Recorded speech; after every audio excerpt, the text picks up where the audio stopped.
specifically about, you know, things that I do, and then just kind of help us all brainstorm on ways that we can, other ways and other things that people do. So a little bit about me. I'm a trained animal caregiver. I've been lucky to spend a lot of time with a lot of different species of animals. So I've been able to really like learn their personalities and realize that, you know, it doesn't matter, human, dog, cat, chicken, goat, whatever, all animals are the same in all the ways that matter and should be given, they should all have the same rights and same treatment. But yeah, so this is me with just some animals, and then the picture of me with the van is when I went with a group and we rescued, I have 200 hens in the back of my van and we got a flat tire. So it was a little stressful, but anyway. Okay, so first, what is speciesism, right? We got to figure out what is this issue before we can really tackle it.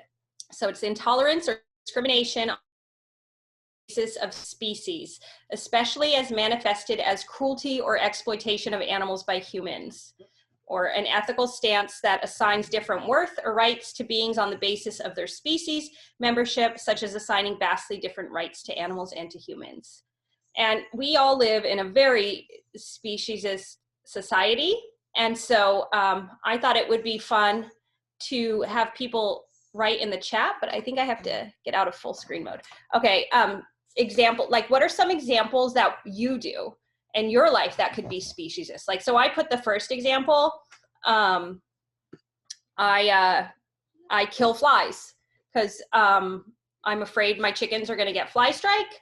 And I do, I put bags up and we kill flies. And I know that's wrong, but I don't have a better answer right now, you know? But actually, Kitty, I can't see the chat while I'm sharing my screen. Could you, if people share some examples of things they do that are, you know, speciesist behavior, could you read them out loud? Yeah. Is anyone sharing? Almira says flying in planes and other things that destroy the environment. Yeah. I have one for me too, like, I don't even know how to describe it, but like I see rat traps and sometimes I'm motivated to like move them or destroy them, but like not sometimes like, oh, whatever, like they're, you know, like, yeah. But if it was a trap for a cat or a dog, I would probably be more upset, you know, even though I love rats, like I love them so much, but like I'm so desensitized to it. So that's speciesism too. Yeah. Cassie says, I'm scared of bees. I think they want to hurt me. Maya says, when I'm driving and see non-human dead bodies, I usually keep driving instead of freaking out like I should. That's a really good example. Yeah. Michelle Brown says, I use flea medication on my cats because she gets bad infections if I don't. Debbie says, I do BBC. The same and to got to mosquitoes to protect my rabbits from fly strike. Yeah. Yeah, those are good examples. I guess a lot of us not valuing like insects really, right? We're killing insects and think of them as pests, but then it is hard because there's got to be a balance, right? You're caring for like chickens or rabbits, you can't let insects or parasites overtake them. So anyway, I just thought it would be interesting for people to think like, oh, how am I speciesist? Because we all do stuff, you know, we can't help it. And I think it's good if we recognize these behaviors, because then it'll help us change. Okay, so then next, a big contributing factor to speciesism is human supremacy. So, you know, it's the belief that human beings are the most important entity in the universe. It interprets and regards the world in human terms of human values and experiences. And I think this is, you know, the main cause of speciesism.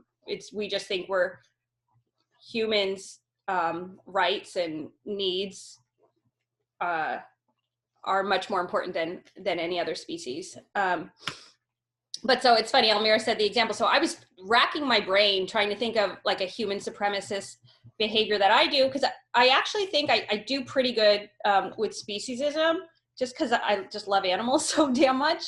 But anyway, flying in airplanes to go on vacations, like I don't have to go to Las Vegas, you know, to go to the pool and go gambling, but I get on that airplane and I go, and animals die, you know, right? You hear about birds and get in the jets that get killed in the jets and stuff. But so that's definitely, I think, an example of that. So do people have other examples of behaviors where they exhibit human supremacist behavior? Kitty, will you share them again? Because I can't see. Yeah. George said driving. Rocky Yeah. Humans overpopulate the earth AF and wreak havoc, but no one would suggest open season on humans. Amir says not speaking out like I should. I think another one too, which I guess was actually Rachel's comment, just under Maya's name, but yeah, like driving by dead bodies and not freaking out, you know. Yeah. If that was a human, I would freak out, but I'm so used to seeing it. Yeah. Or then my mom was just sharing this story with me on Nextdoor. Someone moved. They live like in a bit of a rural, I guess, area in Fairfield. You know, it's more like the country kind of area. And then there was a rattlesnake. And so they talked about like how they like chop the head off the baby rattlesnake. It's like you move into like this woodsy kind of area. And then these animals that live here, this is their habitat, their natural habitat. They come on our driveway, and then, you know, it's like they're a pest and they can't live here. And so it's really sad. But anyway, so yeah, so I'm sorry, go ahead. Did you want more from the chat? Oh yeah, are there more? Yeah. Alex Ruiz said driving bugs on the windshield. Sanjeev said, I think we are speciesists because we want reciprocation and we don't get reciprocation from all animals. Leaf says the animals coming into cities because of the fires. Yeah, those are really great examples. Yeah, but so, you know, we live in this speciesist world, and that human supremacy is a major, major problem. And so then now it's like, okay, well, we realize what the problem is, but what do we do? How do we fix it? I have to present again. Hold on. So ways to combat speciesism. I think the first, and like, it's not the easiest to get in the habit of doing, but it's an easy thing to start working on, is changing speciesist language, right? We refer to animals, when we refer to animals as it or something instead of someone, then it's taking away their value, right? It is a pair of scissors. It is, you know, a dice. But someone, that really gives more value. And when you talk to people and instead of referring to a chicken as, oh, isn't it cute? You say, oh, isn't she cute? That gives them value. That personalizes them, right? So then some other examples, we have like all these sayings like kill two birds with one stone or beat a dead horse. I don't know if anyone can think of any other examples. There's so many. I catch myself all the time saying things and I'm like, oh shoot, is that speciesist? Sometimes I don't even know. Are there any examples, Kitty? Or can you think of any? Yeah, more than one way to skin a cat. Oh, I've never heard that one. That's so brutal. These things that we say, and then when you stop and look at them, it's just so brutal. Yeah, I hear a lot of people talk about sheep as if sheep are stupid, you know, like things like that too, or chicken, calling people, and people are scared. Yeah. Pamela says, what a pig, cow, bitch, like using animals' names as insults. A bird in the hand is worth two in the bush. And I've heard and I've said a lot like off the hook and like off the chain, or my dad says that. I don't know if that's speciesist, but I started to think about it more. And I'm like, maybe it comes from something that's hurtful, you know? Yeah. Do you think off the hook is like is it a fishing thing? Yeah. Now that I've become an animal rights activist, I almost think so. Sweating like a pig. Yeah. Calling someone a snake. Yeah, those are the examples that people gave. Yeah, see, and it's like so ingrained in us. And I think most of the time, like we'll say these things and then we stop and we're like, oh, whoa, maybe I shouldn't say that, you know? But so, yeah, I think definitely changing our language and just trying to be aware of it is one way that we can easily combat speciesism. Because I really think by changing like it, something to someone, like that really, it has a ripple effect. You know, you talk to someone and you kind of open up their mind, like, oh yeah, that animal is someone. They are a living being. They're not just something to be killed and exploited. But so now I was just going to kind of share some things I've done and things that I think help. But so I think like really normalizing like non-human animals as part of our lives is going to help us a lot, especially with animal agriculture. So like here I have some pictures of Bobby, my dog, Rupert the pig, and then Chickpea, a chicken, or then in the other one it's Corey the rooster. And they're all in the house. They're all on the bed, just living together, you know? But so I think something that'll help us a lot is the development of microsanctuaries. More people living with chickens, pigs, just different species of animals. The more we can bring other people around these animals, they can see that they have personalities, they have feelings, they have needs, you know, and they should be loved and taken care of.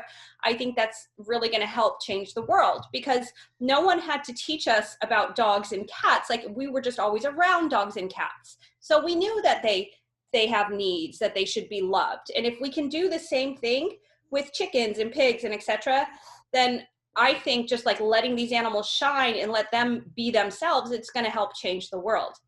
But one note about microsanctuaries, when I was making this, I started thinking, I was like, should we not even be calling them microsanctuaries?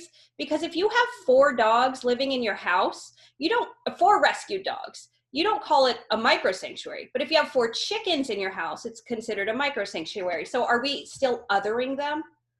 I don't know. It's just something I was thinking about. Instead, it should just be like, you know, your animals, your family, what have you. So yeah, so then also like I volunteer at animal sanctuaries a lot. I worked at an animal sanctuary, and just especially when you get to take care of like a traumatized animal and then you see them start to blossom, that's a really powerful experience. But just going and caring for animals, spending time with animals, bringing your family members that maybe aren't, you know, plant-based yet, animal rights activists, like just bringing them around these animals, these animals have a lot of power. And if we just let them shine and let them open people's hearts and minds, expose humans to them, I think they can really help change the world for the better for themselves. But also the animal care working group, we go monthly to One Living Sanctuary in Martinez. We have a work day on the 18th. And then we're working with Jameson Rescue Ranch and which is it's like in Sonoma County somewhere. We haven't gone there yet. And in Flock in Vacaville, which got like damaged by the fire, but we're working with them to figure out days for work parties. So stay tuned for that. If you're local to the Bay Area, you know, we have lots of exciting things in the works in terms of volunteering at animal sanctuaries. So also another great thing we can do is we can go to vigils and we can bear witness. I think it's incredibly painful, but when you see these animals and you see what they're going through, you can take away a really strong, powerful story to share with your family members. And I also think vigils are a good entryway for people getting into activism. I think so. I think people are really afraid of vigils because they're traumatizing, honestly. You know, they're hard to go to. But I think once you go and you see what's really happening, you see these animals on these trucks, or you see these animals, you know, like at Stockton and New Stockton Poultry. I mean, you see the chickens get slaughtered right in front of your face. They're right off the sidewalk. And like I don't see how you can walk away from that and then still go home and eat a chicken. But so I think by seeing what's really happening, we see that it's wrong. And anyway. So another thing we do in DXE a lot is civil disobedience. And this is like one of my favorite forms of activism, because I think it really forces the issue. It really, we get a lot of good press, and we get to talk about how these laws are unjust. So like one of my favorite actions we did, although a bunch of us got arrested, that weren't expected to, but is this picture of Lewis and I setting up this animal care tent. And what we did was we were like, whistleblowers have been showing us footage from McCoy Poultry. We know animals are in distress. We know animals are hurt. And if they're not going to give them vet care, well, then we're going to go there and we're going to set up a medical animal care tent right on the property, you know, and we just kind of force these issues in people's faces and force them to talk about them, force them to rethink these unjust laws, you know, like Sunrise, when we went in and we rescued chickens and then a bunch of us got arrested. And then you can take that story and it's like, we just went into a farm. There were distressed animals, there were sick animals, there were hurt animals. And we are going in, and we're taking these animals and taking them to the vet. When that's your story and it's like, but we're arrested. I think that has a ripple effect. And I think that's going to change the world because it's like, you're arresting people for taking an animal to the vet, you know? So that's another thing that I believe strongly in, is doing civil disobedience for animal rights. I think it has a huge impact. And then another thing, of course, is open rescues and investigations. We go into these scary, dark, filthy places. We shine a light and we show the world what's happening. And especially when we take a sick animal out, a sick or injured animal out, and then we show the contrast of this is what they were living in. This would have been their life, but now look at them frolicking in the green grass. That is so powerful and is one of my favorite tactics that we do. I love doing investigations. I get incredibly stressed before going and doing investigations, but I think they're really, really powerful. And I hope more people will start also wanting to do investigations, because we need more people. We need investigations all over the world, all over all these horrible farms. We need to expose what is going on. So another thing is art. I take photographs of animals and I share their stories. And we have a lot of amazing artists in the community, you know, Leslie and Corey and just so many different amazing artists. But I think art is very powerful, and it's, I don't know, almost like a quiet way of changing the world and fighting against speciesism. And some other examples, like there's, you know, social media. Esther the Wonder Pig is amazing.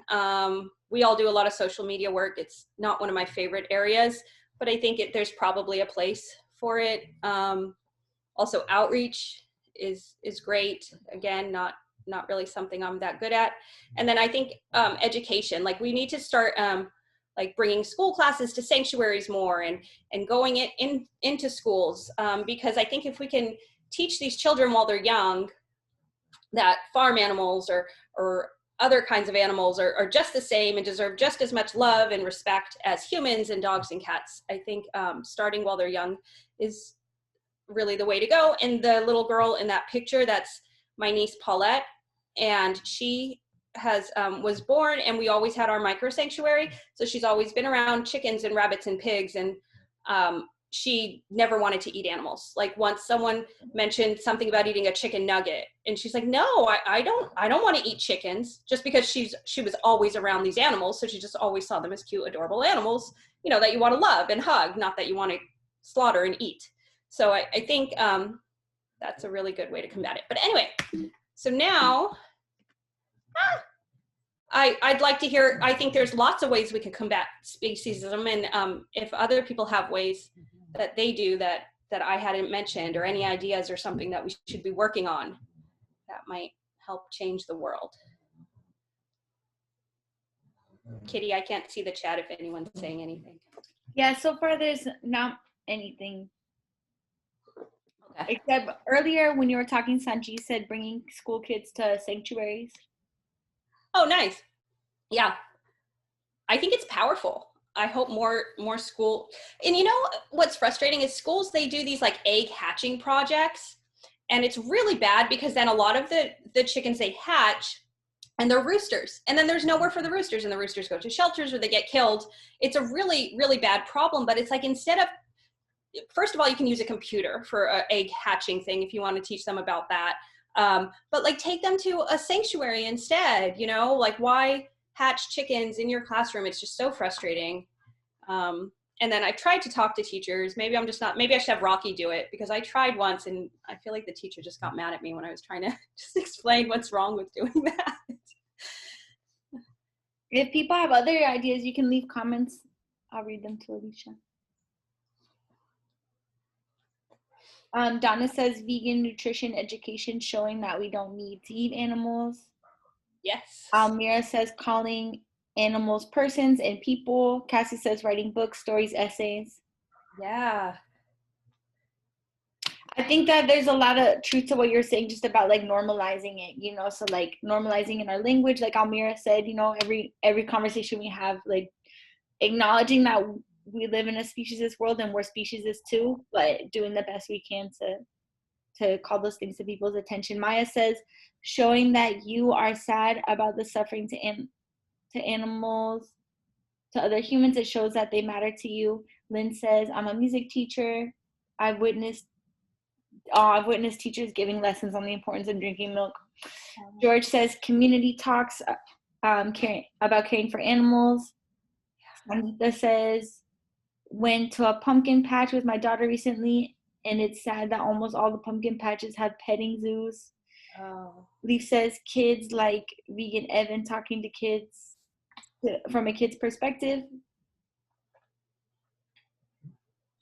How can we teach kids the difference between sanctuaries and petting zoos?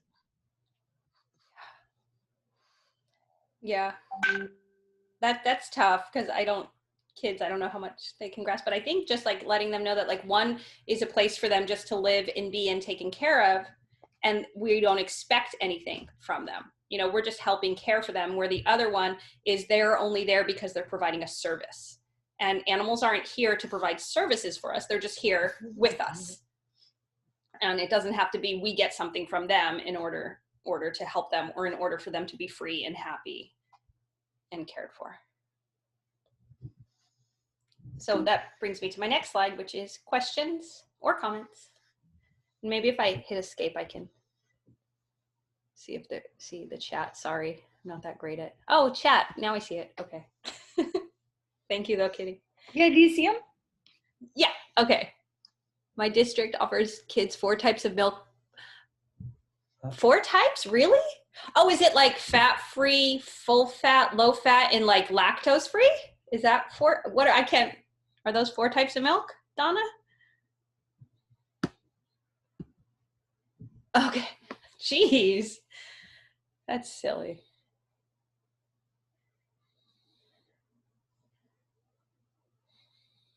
Oh, that's a good idea, Sanjeev. Have a quiz. I like that. Yeah, but I mean, so that's all I had on my presentation. Just a little bit of sharing. Animal rights tattoos, yes, Kitty.